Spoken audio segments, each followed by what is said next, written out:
Escala en París, Aida Palau. Bienvenidos a todos a este espacio de Radio Francia Internacional y France 24. Nicaragua se sitúa en los últimos puestos del ranking mundial de la libertad de prensa de Reporteros Sin Fronteras. La persecución sistemática del régimen de Ortega Murillo ha obligado a cientos de periodistas a exiliarse y a otros a trabajar en la clandestinidad. Para mantenerse informados, los nicaragüenses deben recurrir a medios cuyos periodistas trabajan desde el exilio, como La Prensa, Confidencial o Divergentes. Hoy hace escala en París uno de esos periodistas nicaragüenses, uno de los más destacados de su generación, Wilfredo Miranda Aburto. Muchísimas gracias por estar con nosotros. No, gracias a ustedes por la oportunidad. Bueno, Wilfredo, que es muy joven, 33 años, es uno de los editores del medio Divergentes, que cofundó en 2020. Ha sido corresponsal en Managua para The Guardian, es corresponsal colaborador del País. Ha ganado varios premios de periodismo, el Premio Iberoamericano Rey de España en 2018, el Premio Ortega y Gasset en 2022 y acaba de ganar otro premio, el Premio de Periodismo Joven Carlos Alberto Montaner por El viaje a la frontera blindada de Donald Trump. No vengan o habrá consecuencias, así se titula, sobre la política de deportaciones de Estados Unidos. Bueno, Wilfredo, usted vive exiliado en Costa Rica desde 2018, con algunas idas y vueltas a Nicaragua. En 2023, el gobierno de Ortega le despoja de la nacionalidad nicaragüense, tiene la española, le confisca sus bienes y le declaran prófugo de la justicia y traidor a la patria. ¿Cuál fue el momento que dice, bueno, yo de Nicaragua me tengo que ir porque me arriesgo a todo, a cárcel o a lo que sea, ¿no? ¿Cuál fue el momento? Es un combo bien bonito, todo eso que me explicaron y a mí y a otras personas nicaragüenses. Mira, sucedió en junio de 2021, años después de las protestas sociales que cimbraron al gobierno en 2018. Digamos, era un año electoral. Se creía que el régimen de alguna manera iba a abrir la puerta para que hubiera el chance democrático de que los nicaragüenses tomaran una decisión, pero lo que hizo el régimen de Daniel Ortega y Rosario Murillo, esta dictadura copresidencial, fue apresar a todos los precandidatos presidenciales, pero al mismo tiempo abrió un proceso masivo de criminalización de periodistas nicaragüenses, entre los que me encontraba yo. Entonces, me acuerdo que el 8 de junio de 2021 a mí me cita la Fiscalía de la Dictadura en Managua y básicamente me amenazan con una ley de ciberdelitos. ¿Qué es una ley de ciberdelitos? El gobierno puede decidir qué es noticia falsa, fake news, y básicamente la fiscal me exigió que revelara mis fuentes, a lo que yo me negué, y para hacértelo en resumen me iban a poner 8 años de cárcel. Entonces, en ese momento en el que yo estaba en entrevista con la fiscal, en otra oficina estaba Félix Maradiaga, que es uno de los precandidatos presidenciales, y al salir lo echaron preso, lo golpearon brutalmente y lo echaron preso. Entonces me hacían señas mis colegas que dejara de hablar y que buscáramos un lugar seguro, y en esa misma tarde pues decidí salir por segunda ocasión al exilio, pues porque creo que los periodistas no tenemos la convicción de ser mártir, sino de preservar nuestra voz para seguir denunciando. Entonces salí por veredas en una lancha hacia Costa Rica y nada, desde ahí estoy desde junio de 2021, un tiempo en el que la dictadura de Daniel Ortega lo que ha hecho es reafirmar el totalitarismo. ¿Quedan periodistas independientes en Nicaragua? ¿Cuál es su situación? Mira, me atrevo a decir que en Nicaragua no quedan periodistas. Más de 290 periodistas, según el último conteo, se han exiliado desde 2018. Algunos que hacían una especie de trabajo clandestino. También el régimen, la inteligencia policial y militar del régimen lo ha identificado y desarticulado. Hasta la semana pasada habían 3 presos políticos periodistas que esta semana fueron enviados a casa por cárcel por el régimen, lo cual no implica recuperar su libertad, sino que tienen que estar cada día yendo a la policía a firmar y un control, y efectivamente no retoman su ejercicio constitucional de hacer periodismo y ejercer la libertad de prensa y expresión, de modo que no hay periodistas. O sea, te doy un dato, no solo no hay periodistas, Nicaragua es el único país en el hemisferio occidental que no tiene un periódico impreso, porque la dictadura no solo no ha exiliado, sino que ha obligado a cerrar más de 50 medios de comunicación y básicamente desarticuló al diario La Prensa, que es el diario decano del periodismo en el país, que era el único medio de comunicación impreso que quedaba, el único periódico. Muchos periodistas han ido a Costa Rica. ¿Cómo es hacer periodismo sobre Nicaragua desde el exterior?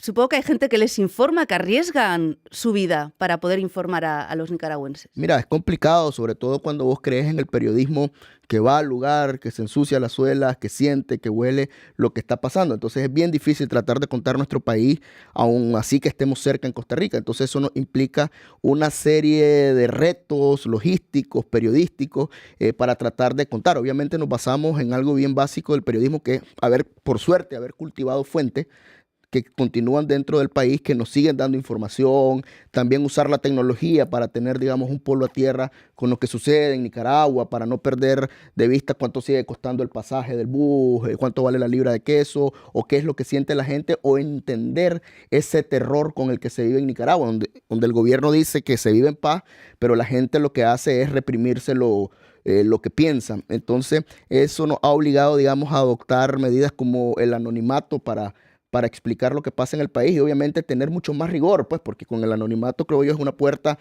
para falta de rigor periodístico. Entonces nos obliga, al menos en Divergentes, que es la redacción en la que yo trabajo, es un poco a verificar 5, 6, 7 veces la información, contrastar información para poder seguir haciendo un periodismo que sea sobre todo de utilidad y de alguna manera que le dé esperanza a la gente que está en Nicaragua, pues bajo esta tiranía bicéfala de Daniel Ortega y Rosario Murillo. Sí, requiere muchísima más exigencia, ¿no?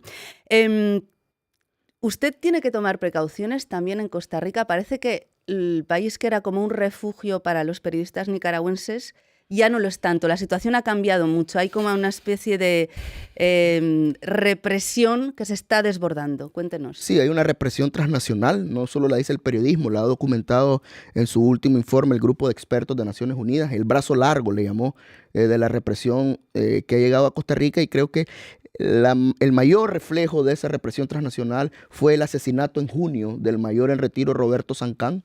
Un sicario llegó y le descargó 8 balazos en la puerta de su casa, de su apartamento, pero también se suman otros asesinatos de opositores y el doble intento de asesinato de otro opositor, Joao Maldonado, que se salvó de milagro y ahora vive en España exiliado, porque la gente se está teniendo que ir del refugio, porque el gobierno de Ortega no solo ha asesinado, sino que se han documentado espionaje y acoso y persecuciones y amenazas de muerte a opositores connotados, incluidos periodistas. O te pongo el ejemplo del caso del colectivo nicaragüense de derechos humanos Nicaragua Nunca Más, donde tipos llegan incluso hasta revisar la basura que sacan en San José de sus oficinas. Entonces, la represión de Daniel Ortega no le basta a la frontera, sino que ha traspasado y ha trascendido a Costa Rica, y es una cuestión bastante grave que ha obligado incluso en este año a que muchas personas que se sienten bajo amenaza y acoso se estén reasentando sobre toda España. Además, es un fenómeno que le afecta directamente, porque sus padres han tenido que irse de Costa Rica porque lo intentaron asesinar a su padre. Sí, mi papá tuvo un episodio muy raro, supuestamente asociado al crimen común, pero evidentemente le intentaron asaltar, pero no le robaron nada, y sobrevivió, digamos, a ese intento de disparos que le dieron, y entonces tuvieron que irse en un vuelo hace menos de un mes con más de 240 nicaragüenses, que el gobierno de España, muy solidariamente, algo que deberían seguir muchos países europeos, les abrió las puertas para instalarse allá, para, no sé, un poco huir de ese peligro que ya cruza la frontera claramente hacia Costa Rica. Costa Rica ya no es un lugar seguro para los opositores o periodistas nicaragüenses. En este momento no, y a toda la comunidad de exiliados nos preocupa mucho la despreocupación, valga la redundancia, del gobierno del presidente Rodrigo Chávez frente a estas amenazas que recibimos. El mayor Roberto Sancán